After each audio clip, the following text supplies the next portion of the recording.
Star Wars: The Rise of Skywalker. I don't think I've ever not wanted to see a Star Wars movie this badly.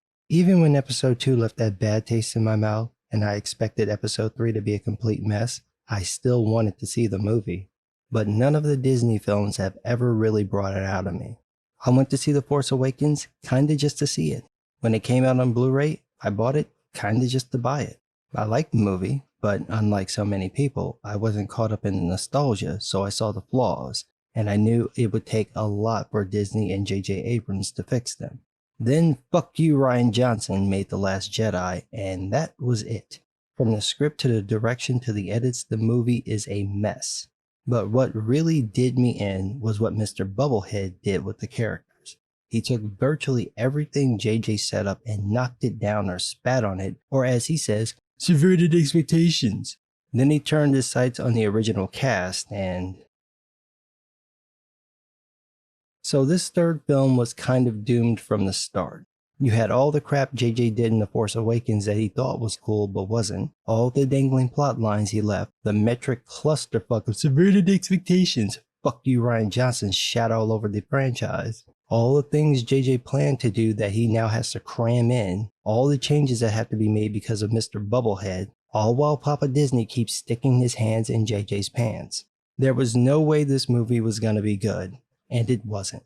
The rumors are flying about the total mess the production was, which claims that JJ brought in George Lucas and planned on adding in the son of Mortis, a character from the Clone Wars TV show, and basically shooting that film, only to have Bob Iger, the guy in charge of Disney, scrap it, toss everything Lucas added out, and demand that JJ add in Palpatine. And then Disney basically re-edited the film after JJ did what they wanted and thought he had the final 3-hour-long cut.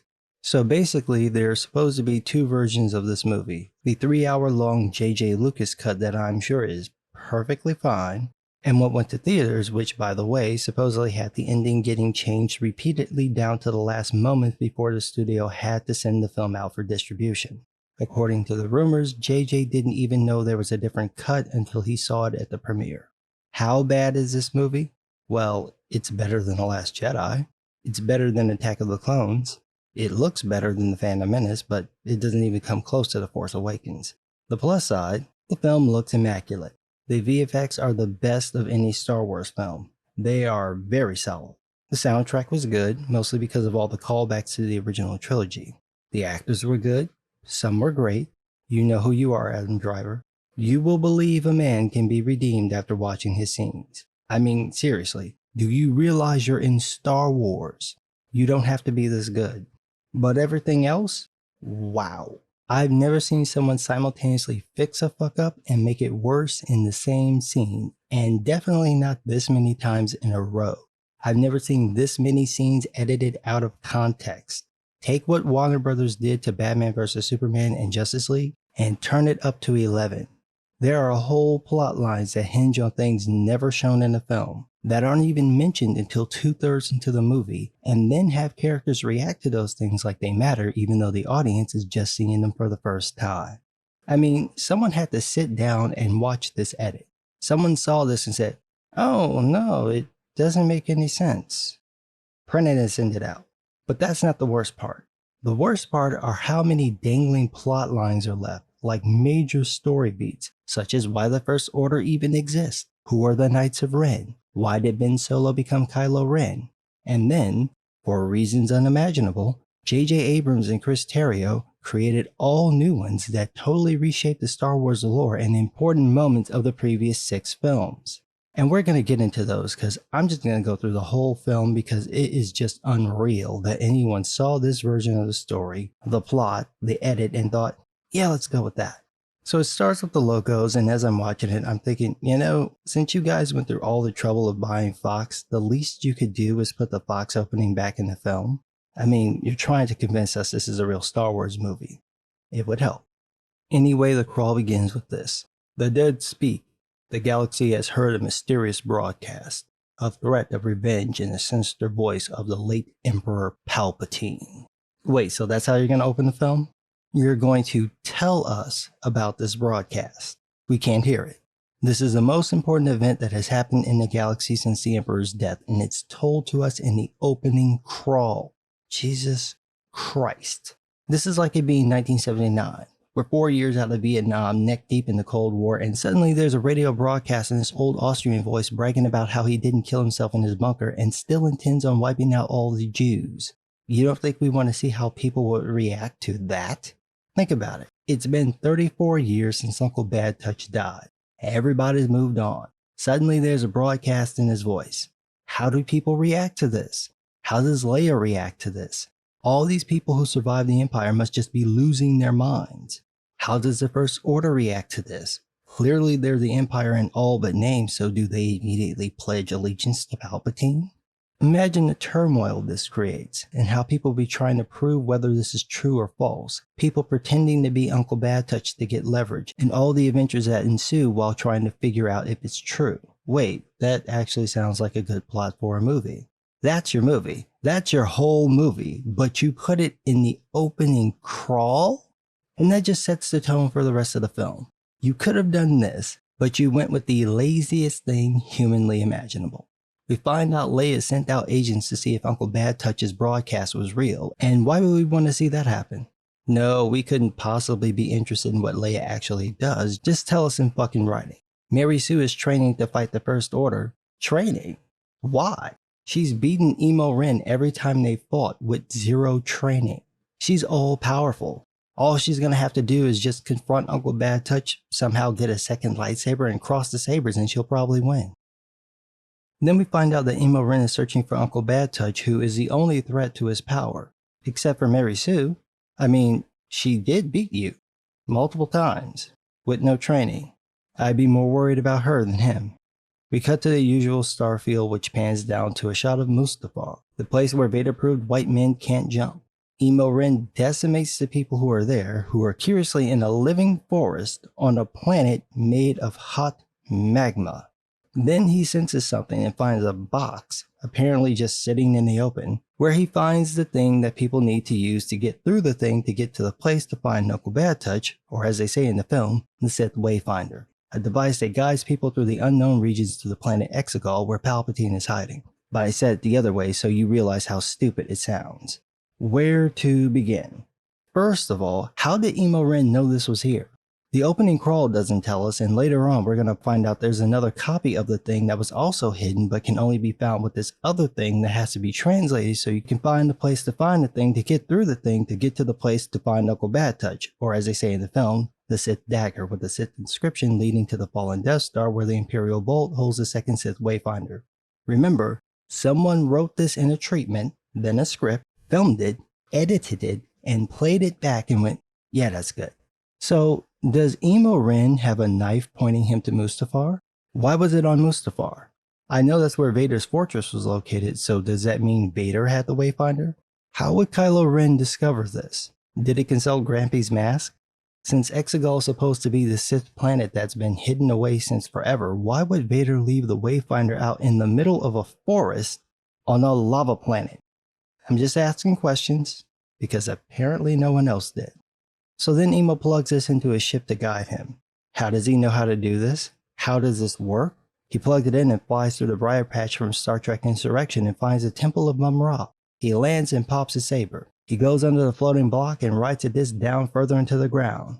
We get this cool shot of these giant Sith statues, and then Uncle Bad Touch finally speaks. He says that Nancy Pelosi trained Emo Ren well. And I'm like, have you seen the last two movies? He got his ass handed to him by Rey every time they fought.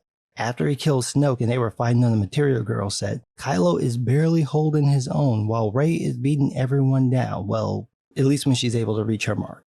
If this is proof Pelosi trained him well, I'd be asking for my money back. Anyway, Emo says he killed Pelosi and will kill Uncle Bad Touch, and then Uncle Bad Touch says, I have died before. And this is why it's so important to teach your kids to say no. And on cue, Emo walks into Uncle Bad Touch's kitty room, and we see a giant vat filled with Snoke clones. Okay, first question. Who the hell is Snoke? I mean, the clones are made from someone, so was there once a real Snoke? The Snoke we knew had tons of scars, and the clones don't appear to have any, so how long was Nancy Pelosi around? If he's been ruling the First Order, has it always been the same one, or have they changed over the years? Second question.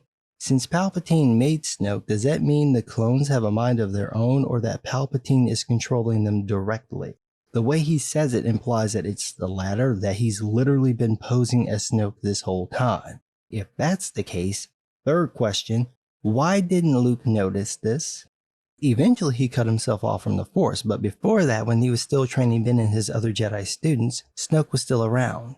Luke even says in The Last Jedi that Snoke got to Ben first, so he knows about him. Wouldn't he be able to detect Uncle Bad Touch manipulating the Force on this level? Think about it. Palpatine is hiding out in the unknown regions, Force projecting his mind into a shell body, and then telepathically manipulating young Ben Solo so that Ben thinks it's Snoke. Shouldn't Luke be able to sense something that powerful happening literally under his nose? Anyway, Uncle Bad Touch tells Emo Ren that the First Order was just the beginning. No, it wasn't. Remember, you had the Empire where you basically had total control and had won, but then Vader's brats came in and reminded you that you ain't they daddy. You only get to bad touch them once and they'll ruin your party. This is the second part. But Emo threatens to kill Uncle Bad Touch and he's like, child please. The dark side of the Force is a pathway to many abilities some consider to be unnatural. Probably the best bit of George Lucas writing ever. We finally see Uncle Bad Touch and he's looking pretty good for a dirty dead man. By good I mean whole. The only thing messed up about him are his white eyes and some missing fingers. That's really impressive. So he survived this and then this. He got blown up twice in a row.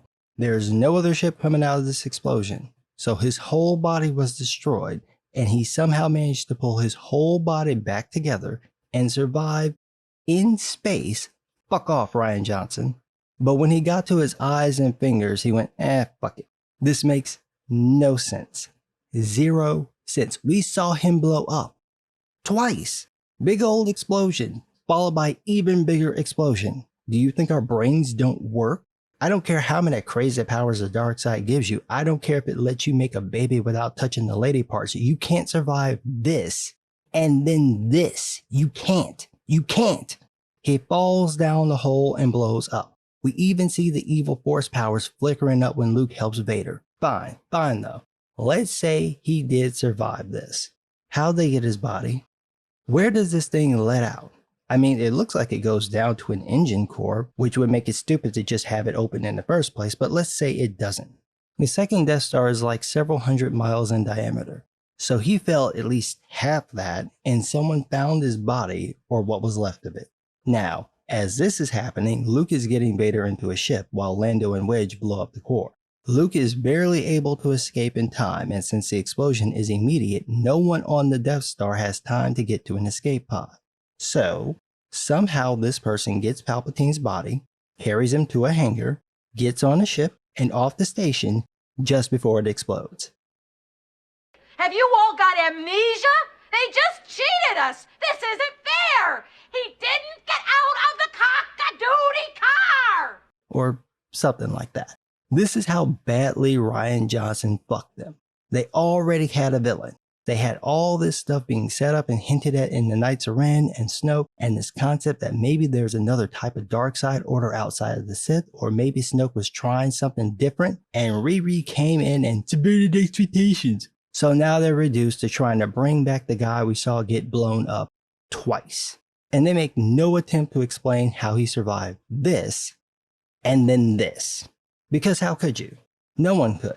You could put all the great storytellers of today together and try, and they'd all be like, but we saw him blow up twice. So then Uncle Bad Touch raises hundreds of Star Destroyers out of the ground using the Force. We even see a little Force lightning on what's left of his fingers. And excuse me, I have a question. Why did he build them underground? I know the shot looks cool, but he's on a planet that nobody can get to, that people don't even know exists. Why would he build them underground? If it's to protect them from the crazy weather on Exegol, wouldn't they still be at risk just floating up there for days? By the way, who's in these things? We see some people wandering around Uncle Bad Touch's kitty den, but it's not that many people. Do all these ships have crews? Or has he built the ultimate armada with no one to pilot the ships? How are they going to leave Exegol then? If there are people on the ships, where'd they come from? I mean, unlike the planet made of molten lava, Exegol doesn't appear to have any life form, so where'd he get the people?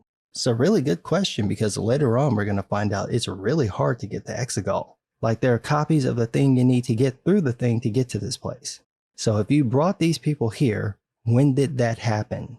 Was that before or after you hit the Wayfinders? Now that I think about it, since there are only 2 Wayfinders and neither of them are anywhere near Exegol, how did Palpatine get here? Or has he been here this whole time? I'm not talking about since his death, but before that.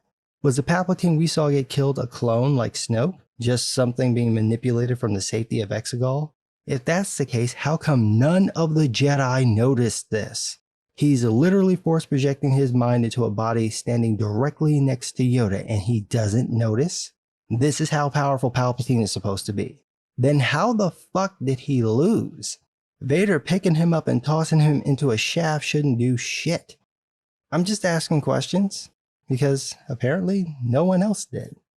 So Uncle Bad Touch promises Emo Ren the might of the final order, cause you know, 3rd time's a charm, if he kills Mary Sue. Then he says that Mary Sue isn't who Emo thinks she is, and he's like, who is she? That would have carried so much more weight if Mr. Bubblehead hadn't subverted expectations in the previous film. But because he did that, this entire thing is going to come across as clunky because it was never explained how Kylo found out anything about Rey's parents to begin with, and when you hear the explanation for who they really were and who else knew, it's really baffling that he couldn't find that out too. Then we cut to Juan Solo, Token, and Chewie playing space chess, and they accuse Chewie of cheating. Whatever. They end up at the iceberg that took out the Titanic and meet Bulio, inspired but not voiced by Coolio, and he gives them a secret message from a spy in the First Order. Somehow the First Order finds them and sends in TIE fighters and the Falcon flies off to escape. It's going the usual route where the heroes just murder everyone and cheer the whole way through. Juan rams the Falcon through the iceberg wall and then jumps to light speed, and so do the TIE fighters. Then they just appear in these red caves, which makes no sense. Like, why would you jump here? And Juan jumps to light speed again, and Token is like, what are you doing? And Juan is like, light speed skipping. Just no. Han explains this in Star Wars. Traveling through hyperspace ain't like dust and crops, boy. Without precise calculations, we'd fly right through a star or bounce too close to a supernova and that'd end your trip real quick, wouldn't it? So if you just randomly jump, you might end up in the middle of a planet. Literally. And he does this 3 times in a row, never hits a thing.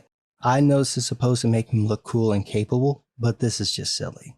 And in the middle of this, Chewie grumbles and Poe's like, Rey's not here. Really? Because the way y'all survive all this without an ounce of effort, I could have sworn she was right there. Now, about those TIE fighters. TIE fighters don't have hyperdrives. So how are they going to light speed? Oh, I know what you're going to say. They were caught in the Falcon's light speed wake. And that would be a good answer, except that's never happened in Star Wars ever. Nothing I've ever seen, no movies, no shows, no books, no comics, no games, has shown people getting caught in someone's light speed wake, let alone jumping along with them. If that happened, every time someone jumped to light speed, they'd be sucking in everything else. How do they end up in the same place as the Falcon? Not once, not twice, but 3 times. Poe is randomly jumping, so he doesn't know where he's going. So even though they're caught in his wake, they wouldn't exit light speed at the same positions as the Falcon. Hell, they probably wouldn't even exit at all since they didn't initiate the sequence. But maybe these are new TIE fighters with hyperdrives. Okay, how do they follow the Falcon? You're going to say, well, they've got the tracker, but remember, he's randomly jumping. He's not planning an exit point, so what are they tracking? They're just following him because Mr. Bubblehead ruined Poe's character in The Last Jedi, and now JJ has to fix it, and this was the best he could do. It makes no sense. No sense. Speaking of no sense, we cut to Mary sewing it up. She's hovering cross-legged in the air with a bunch of rocks floating in the double helix trying to commune with the Jedi. It doesn't work, much to her surprise since everything else came so easily, and she goes to tell Leia, who tells her to be patient. You can just tell this is a reuse scene either from The Force Awakens or The Last Jedi. The digital replacement is pretty good, but seeing Carrie Fisher again and knowing that they've had to shoehorn in these scenes just makes it worse. They really should have just let Leia die in The Last Jedi, but Mr. Bubblehead had to subvert expectations, so we're left with this. Mary Sue says she's starting to think it's impossible to commune with the Jedi, Leia says nothing's impossible, and Mary's like, yeah, nothing's impossible, and then runs the training course. Wait, that's it? That's all the trial she gets. She's struggling to connect with the Jedi of the past. It doesn't work, and she's not the least bit frustrated or even challenged by it. This whole scene is meant to harken back to Yoda training Luke, where Luke tries to lift the X-Wing out of the water and fails, and says to Yoda, "You want the impossible?" And Yoda raises the X-Wing, and Luke is like, "I don't believe it." And Yoda says, "That is why you failed." There's a lesson being taught there about belief in faith, but specifically belief in oneself. The scene with Rey lacks all of that. It's basically played for a laugh, like Rey knows she'll be able to do it eventually, so it's not that big a deal that she failed. She's not even really bothered by failing. She's kind of miffed, like the store was out of her favorite candy. Now, the funny thing is, we're going to see later on that she does doubt herself at some point. But this is the moment to establish that, not 40 minutes before the movie ends. This is the point to show that even though everything's been ridiculously easy for her, even she has her limits. But no. Instead, Leia gives her Anakin's lightsaber, and Mary Sue runs the training course, and of course, it's super easy for her. Until Emo Ren shows up. He's there in his safe space, touching his granddaddy's helmet, and starts attuning with it. And then it cuts back to Mary Sue running from an attack droid, which manages to trip her. When she gets up, she suddenly lost all that finesse and skill, and it's played like it's because Emo Ren is trying to force Skype with her, so it's jacking up her concentration. She ends up throwing the lightsaber because she's suddenly no good with it, force grabbing a branch about the size of a staff, and takes out the droid. Nice try, JJ, but you already had her mastering the damn lightsaber in The Force Awakens. You can't pretend she didn't do that. It's on film. We can see it. She can't suddenly forget how to use a lightsaber after you had her beat Kylo Ren in a lightsaber fight. Not buying it. Then both she and Emo have flashbacks, her about her parents and him about killing Han. Mary Sue snaps out of it and sees she's knocked a tree down on BB-8. So then, Mary Sue quits the training. Like, all of it. I'm not kidding. As far as we know, she's been doing the training for the last year, and this is her first mistake. And she just quits because she's tired. And Leia's cool with this. Go on, girl, take a break. It's okay. It's not like the fate of the entire galaxy is resting in your hands. You go do you. Get the fuck out of here. She quits the whole training, not like for a day, forever. Quit forever after being distracted once, and her master's like, fine, take a break. How am I supposed to take this seriously? And how is this woman not a Mary Sue? No one gets to just quit. No one. Not Luke, not Anakin, not Neo, not Paul Atreides, not them Nikita. Nobody but Rey. So then she gives Leia Anakin's lightsaber and tells her she'll learn to use it one day.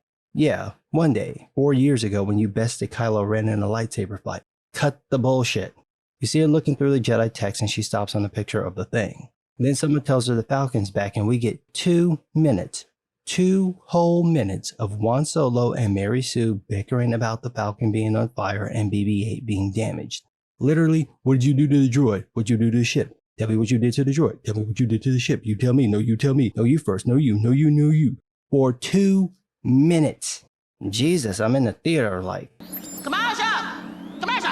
So then they banter about the spy in the First Order, and then one bitches about Mary Sue training, and he's like, for what? You're the best fighter we have. Wait, what? Since when? I mean, yes, she wins every fight because she's a Mary Sue, but she's literally not the best fighter. She's definitely not the best pilot. That would have to go to Poe. In physical combat, she's okay until the plot needs her to be unstoppable. This is completely out of nowhere. There's nothing on film that remotely justifies thinking she's the best fighter. So then Juan confirms that the message says Uncle Bad Touch lives, and Tiger Mom gets one of her 4 lines in the movie. She says, do we believe this? And then Mariodoc Brandybuck chimes in, dude, you're in the wrong franchise. This is Star Wars, not Lord of the Rings. I can see how you could be confused, but it shouldn't be that hard to tell them apart because one trilogy was a fucking masterpiece and the other is not. But he throws out some stuff about dark science and cloning, stuff only the Sith knew. And hold on, how does he know about this? Remember how Mary Sue thought Luke was a myth? It seems like outside of the rebellion, nobody knew who he was, which is strange since he started a new Jedi school and probably searched the galaxy for Force-sensitive people, so they at least have known him from that, but I digress. Presumably anything about the Jedi would have been destroyed by the Empire, and even information about the Sith would be kept under control to prevent someone from rising up. So there's no reason for Mary to know about Sith lore, especially since the clones he'd know of were created for the Old Republic, not the Sith. So then Juan tells everyone about the First Order, and I'm just curious how he got all this information. The only person who knew about the fleet and the plans were Kylo Ren, and he doesn't seem the type to run his mouth about this. So where'd the mole get this information? Juan says the attack will begin in 16 hours. Why 16 hours? The whole fleet is there and ready. Why not just send them out once they were raised and attack everyone simultaneously while they're unaware? You know, I'm sorry. I was thinking strategically, like Palpatine has done in every other film, even going so far as to pretend second Death Star isn't functional just to fuck with the rebellion. But now he wants to give you most of a day to prepare like he's intermittent fasting before he wrecks your ass. Why? Why is this the plan? And why would you tell anyone this? 16 hours? Are all the ships crewed by teenage girls? Why does it take so long? I'm just asking questions because apparently no one else did. Then Juan says Uncle Bad Touch has been hiding on Exegol, and R2, or 3PO, says it doesn't exist on any star map, but it's a legendary world of the Sith. I suppose Count Dooku edited those Jedi maps too. Then Mary Sue runs off and gets a book and tells Leia that Luke found out about Exegol and discovered that you needed the thing to get to it. So now Mary Sue wants to finish what Luke started. No need. He's already done. He redeemed his father, allowing Vader to defeat the Emperor and fulfill his destiny of returning balance to the Force. It's done. He doesn't need your help. It's finished. So then Mary Sue tries to leave by herself, but everyone tags along, except for Tiger Mom. Token spots Tiger Mom and tells her there's a spot left, and she's like, General Leia wants me to look at some maps. And he's like, oh well, them's the breaks. Pats her on the shoulder and leaves her ass. Damn. Maybe he's haunted by the kiss you shouldn't have given him. Then we get these awkward goodbye forever moments. C-3PO tells R2-D2 that he's been his best friend, and it's so bizarre because there's no story reason for R2 not to go with 3PO. It's simply because JJ replaced R2 with BB-8, so R2's just left out. Then we get the goodbye between Leia and Mary Sue, and I'm pretty sure this was shot for the film because it seems like Daisy Ridley isn't acting but thinking about Carrie Fisher passing away, and it's all the more reason to say, fuck you, Rian Johnson.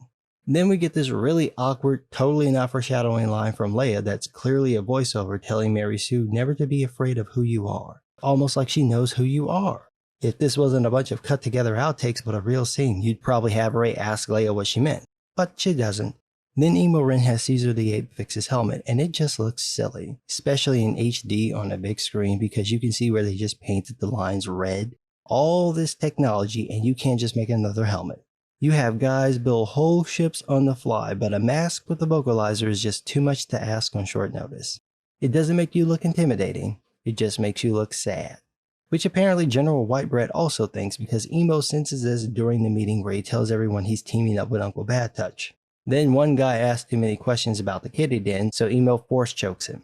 We also get to see the Knights of Ren, but that's all we get. No names, no conversations, no plotting. They're just there. Nicely done, JJ. I'm sure this will pay off by the end of the film. Meanwhile, the Falcon crew wind up at Burning Man because why not? Mary Sue meets some little girl who gives her some beats and asks her name, and she says Rey, and the girl wants to know her family name, and she's sad because she doesn't have one. Neither does Finn, and he seems fine, almost like it's not that big of a deal. Then Emo Ren force Skypes Mary Sue, promising to turn her to the dark side, saying, next time you will take my hand. And all I can think is, he's still less creepy than Anakin. He's in this woman's head, just probing around, literally saying that she wants him so bad next time she's gonna beg for it, and he's still less creepy than Anakin. How is that possible?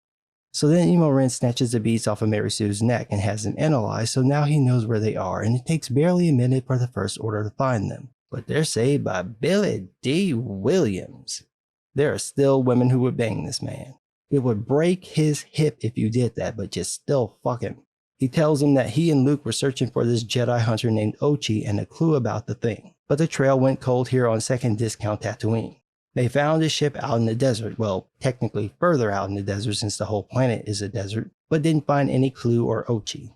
The best part of the scene is when Rey says Leia needs pilots and Lando says his fighting days are over, but tells Rey to give Leia my love. Space Gigolo's still at it. Just waited until Han died, and now it's finally your turn. So the team steals some speeders and head to the ship, and they get followed by the stormtroopers, and we get that wonderful scene from the trailer. Here's a question. Why is Mary Sue shooting at him? She's got the Force. Like, all of it. Just use the Force. This whole scene could have been over if you just used the Force. Anyway, they beat all but one of the flying troopers. Mary Sue sees Ochi's ship and recognizes it from a flashback, but the trooper blows up the speeders and the team fall at full speed and survive it into this black quicksand. And then as they sing, Token tries to confess his love to Mary Sue. You picked a hell of a time, man. Right as you're going down. I mean, technically that's the right context, but not the right moment.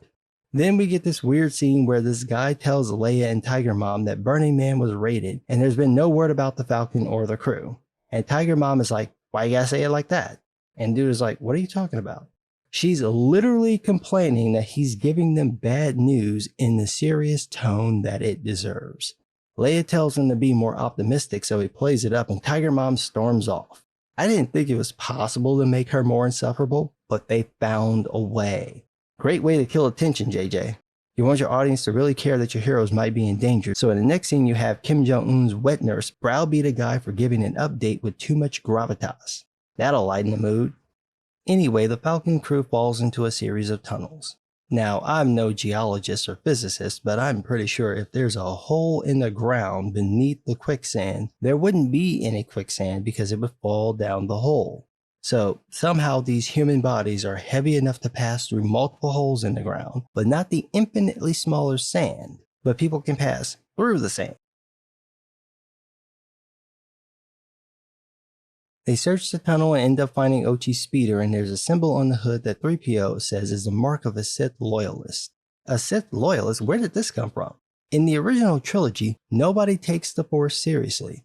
We see Vader have to choke a bitch to get him to realize the power of the Force, and that guy was probably a teenager when the Emperor took power. Granted, in Star Wars it makes it seem like this happened more than 20 years before the film, probably closer to 35 or 40 years ago, but still, it's within living memory. So within that time, most people seem to go from thinking the Jedi are real to thinking anything related to the Force is just a kooky religion. Even people who see someone using it all the time like Grand Moff Tarkin don't take it seriously. So why would there be Sith loyalists? The Jedi stuff is outlawed and Palpatine wouldn't be stupid enough to allow anyone access to Sith lore because of the potential threat. So all that would be gone. After the war, this stuff would still be incredibly hard to find and presumably anyone showing loyalty to the fallen empire wouldn't be welcome in the new regime. So Ochi is bold enough to put the equivalent of a swastika on his car as he rolls through the new state of Israel. If only you'd explain how the First Order rose to power, then I wouldn't have to ask such basic questions. Then they find his bones. BB-8 spots the other thing that looks like a stabby thing, and Mary Sue picks it up and senses much evil has been done with the knife.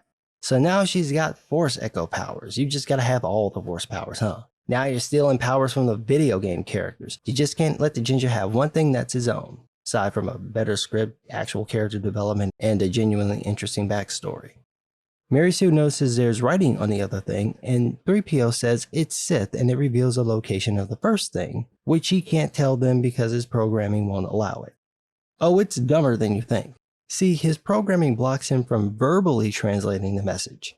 He can't tell them exactly what it says, but he can give them a general idea about what it says. So, he was programmed at some point to know the Sith language, and then was blocked from using it. Why would you put the language in him in the first place? Why was he programmed to even know it if he can't translate it? He's a protocol droid. His job is to literally take things in one language and say them in another. That's his sole purpose. If you don't want him to do his job, don't program the language. It makes no sense. None. But okay, fine. He can't translate it. But it can still take you there, right?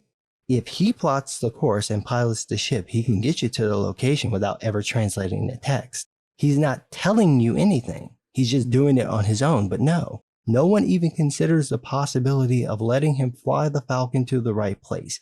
Instead, they get pissy with him because he can't talk the one time they actually want him to talk. And look, I know the running gag about 3PO is that he's annoying and won't shut up, but Leia, Chewie, and Luke at least tolerated him. Han didn't like him, but the others were basically nice to him. Juan, Token, and Mary Sue hate him. Like, legit hate him. And don't care at all about him. And it's obvious starting with this scene. So just keep that in mind. Also, before I move on, who programmed him with the Sith language? I mean, Anakin built him, and there's no reason a 10-year-old would have programmed him with that language. He ends up with Padme for a while, but has his memory wiped when Bail Organa takes him. So did Bail Organa program 3PO with the Sith language? Why? There's no reason for him to do this. The whole point was for him to basically hide in plain sight. downloading that language would probably put Vader and the Emperor's eyes on Organa. So when did 3PO pick this up? I'm just asking questions, because apparently no one else did. Anyway, 3PO tries to explain himself when a sandworm appears. Mary Sue gets Juan to lower his guns, and she hands Token her ignited lightsaber, which he grabs from the top near the blade. Dude, I know you want to get in them desert panties, and you're trying to cop a feel of her probably bone-dry hand, but there's a whole extra part of the handle you can grab. Don't put your hand next to the part that can cut off your fingers. Jesus. So Mary Sue confronts the sandworm, and you think she used the Force to calm it and get it to go away, but no. No. She goes to it, and it really wants to eat her, but her plot armor is too strong, so it just hisses. Then she sees it's injured. She kneels down, and I shit you not, heals the wound with the Force. Oh my God. So she's suddenly able to heal people now. There's no precursor to this, nothing in either of the two films that shows anything like this, nothing in this film to even suggest she could do this, and of course, she's casual about it. BB-8 asks what she did, she's like, oh, I just transferred some Force energy to it, it's nothing. And she's totally not a Mary Sue. Not at all. Healing motherfuckers at random, something no Jedi ever did on screen, ever. Never happened, and yes, I know they had Baby Yoda do it in The Mandalorian the week before the movie came out to try to get around this obvious problem, but I still call bullshit. The sandworm knocks a hole in the wall, and when it leaves, Chewie picks up the other thing, and they all get out, and we see the Knights of Ren have shown up. The crew makes their way to Ochi's ship, and Mary Sue stops and goes to take a long walk to see who else's power she can steal. The rest of them go to Ochi's ship, which apparently still has power after sitting in the desert for years and is also intact because you know when you leave a ship in the middle of the desert out in the open for a couple of decades, no one's going to steal the parts. Hell, you don't even have to lock the door. Chewie goes to get Mary Sue and then gets grabbed by the Knights of Ren. Meanwhile, Mary Sue has her infamous rundown with Emo Ren's tie-in scepter and it still looks ridiculous. Why don't you just dodge to the side or slide under it or throw the lightsaber and control it with the Force? This is just the most impractical move possible. By the way, Emo Ren survives this. This thing spins and literally blows up and he walks out unscathed. This is also the same ship he used to get to Exegol, so the thing he found is in this ship. I just want you to keep that in mind because no one else did. So Token goes to get Chewie, sees two transports, one of them with Chewie in the back. Token runs to tell Mary Sue that the Knights of Ren got Chewie. She sees the transport taken off and tries to force pull it back to the ground. No hesitation, just does it. First time. And it's working too. Totally not a Mary Sue. Then Emo Ren shows up and force pulls the ship, and this is the same thing we saw in The Force Awakens and The Last Jedi. The guy with more Force training is struggling against the girl with barely a year under her belt. He's good enough though to keep her from getting her way, so she tries harder and shoots Force lightning at the ship, blowing it up, presumably killing Chewie. Except we saw that scene of him on the Falcon with Lando in the trailer, and that scene hasn't happened yet, so we know he's not dead. Nicely done, JJ. Force lightning. Force lightning, a dark side power Mary Sue just casually uses, not even in anger, but frustration, as if this were just a normal part of her power set, and she just temporarily lost control. Even Kylo Ren is like, "Motherfucker, are you out of your damn mind?" And this is the woman you want on your side. You sure you want to take her hand? You'd be better off marrying a bipolar Puerto Rican lady Deathstrike than teaming up with this woman. The other one will just stab you multiple times if you speak without permission. Rey will electrocute you by accident. At least Rey is genuinely distraught by what she's done. This is the first time in 3 films she's actually made a mistake. Yeah, it's gonna be undone in 15 minutes, but it's the thought that counts. They get on Ochi's ship and Token tries to console her and she tells him that there are things he doesn't know about her, like a vision she had of her and Emo on the Dark Throne. Yeah, it would have been nice to see that vision. Oh, wait, I did. It's called Game of Thrones, you lazy bastard. Jesus, if you're gonna steal, pick something that's not fresh in people's memory. So now they're stuck because Chewie had the other thing, but now it's gone, but not really. Then 3PO says that the other thing lives on only in his memory. Unfortunately, he can't tell them the translation, and the only way to get it is basically to hack his brain and then reset him. And they're all like, let's do that. See, I told you, they hate him. Only Han would be like, wipe his mind. Luke, Leia, and Chewie would try to find another way before they wiped his memory. These folks, fuck them. Oh, very nice, friends, precious. Very nice indeed. So they plan to go to Kijimi to use a black market droid smith to hack C-3PO. There's a catch though. Juan Solo's got history on Kijimi. Lady history. Cause what else could it be? Meanwhile, we get introduced to another droid named Dio, voiced by J.J. Abrams himself, and in an impressive show of creativity, Dio is a wheel with a cone head. Of course, they get followed to Kijimi by the Knights of Ren. I'm sure that'll pay off. They land and we see the First Order is already there looking for them. You'd think the Knights of Ren would tell them where the Falcon landed, but no. They end up getting ambushed by some woman named Zori, who's voiced by Kerry Russell, who I'm pretty sure wasn't even on set. We find out that Juan's old job was being a spice runner, which Mary Sue and Token take issue with. Token, you were a stormtrooper. You might want to hold back some of them stones. Anyway, Zori wants to kill Juan, then realizes Mary Sue is the one the First Order wants, and sends her goons to attack Mary Sue, who promptly beats all of them before popping the saber at Zori. And then, because it's current year, Zori's like, "You have the vagina? I have the vagina too, I like you." In one moment you're gonna turn this woman in, and in the next you're her friend. The Force is female indeed. So then she takes him to Puckmarin the droid smith, and they set about getting the Sith translation, and have it confirmed again that doing this will wipe C-3PO's mind. Now they pretend to care, even though this is exactly what he told them hours ago. Token asks if R2 backs up 3PO's memory, but 3PO says that R2's backups are unreliable. Since when? I've never heard that in any of the films, ever. He's got all sorts of shit stored in his memory banks he's been sitting on for decades. He knew Anakin was Vader, never told Luke. Knew about Padme, never told Luke. Witnessed every major event and kept it to himself, and there's no indication that his memory was ever altered or untrustworthy. He literally just knew how to keep a secret, so I call bullshit. I think you wrote yourself into a hole, namely trying to give C-3PO something meaningful to do without killing him. So he came up with this translation block thing, and then the memory wipe thing, and then in a moment of lucidity realized that R2 could just restore his memory, so then decided R2's backups aren't trustworthy, which makes no sense because that's probably where his memory's been being backed up for the last 5 decades. But even if that were the case, couldn't you just back up his memory now? I mean, if only there was a place where you could go where there was a person who specialized in droids who might have some equipment to help you back up his memory quickly. You know, like a droid smith. So then 3PO gets up and stares at everyone, and Juan asks what he's doing. He says, "Taking one last look at my friends." These aren't your friends. These are your friends. These are just some people who want to get inside your head. They hear signs of night raids, and Zori and Juan go to stand watch. Puckmarin gets inside 3PO's head, and then we see Emo Ren getting a report from General Evil Straight White Male that the Falcon crew is on Kijimi. General Whitebread suggests that they destroy the settlement, but Emo says, "Shush." Meanwhile, Zori explains that the First Order stole most of the children from Kijimi a while ago and that she's tired of the screaming, so she plans on leaving. Really? So it was only after they kidnapped most of the children that you couldn't take it anymore. You know, now that it's basically quiet. She plans on going to the colonies, but Juan tells her that all the hyperlanes are blocked. Hyper what? What are you talking about? In all the films, we haven't once seen anyone use or, to my knowledge, even mention a hyperlane. I assume this is supposed to be some dedicated lightspeed route, but we've seen dozens of times in the movies people just plot courses with their computers and jump to lightspeed. They're not using any specific route, and if they were, you'd expect the Empire and First Order would easily track those ships going in and out of those lanes. The whole point of a hyperdrive is that people can go anywhere they want. So this idea that there's a specific route doesn't make sense.